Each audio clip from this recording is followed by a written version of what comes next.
च्या अगोदर हा निर्णय जाहीर होईल असं सांगण्यात आलं, पण आचारसंहिता लागू होईपर्यंत किंवा आचारसंहिता लागू झाल्यानंतरही अशा प्रकारचा कुठलाही निर्णय झाला नाही. आचारसंहिता लागू झाल्यानंतर जे काही विशेष निर्वाचन आयोगाकडनं जे काही विशेष अधिकार वापरून त्यांच्याकडनं जे काही मत घेऊन असे निर्णय लागू करता येऊ शकत असतात, पण जे जनहिताचे असतात तसं असतानाही असा कुठलाही निर्णय घेण्यात नाही आला.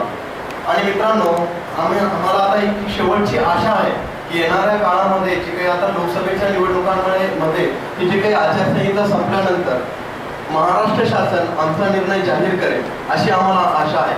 या काळात आम्हाला अगदी काही आमदारांपासून मंत्र्यांपर्यंत आणि विरोधी पक्षांपासून सगळ्यांनी बरीच मदत केली.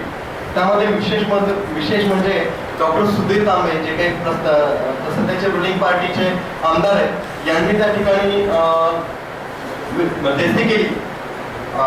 माननीय मुख्यमंत्र्यांच्या आणि आमच्या शिष्टमंडळाच्या मध्ये डॉक्टर कल्याण काळे असतील जे आमदार आहेत त्यांनी भरपूर मदत केली. विरोधी पक्षनेते आमदार तावडे साहेब असतील त्यांनी भरपूर मदत केली.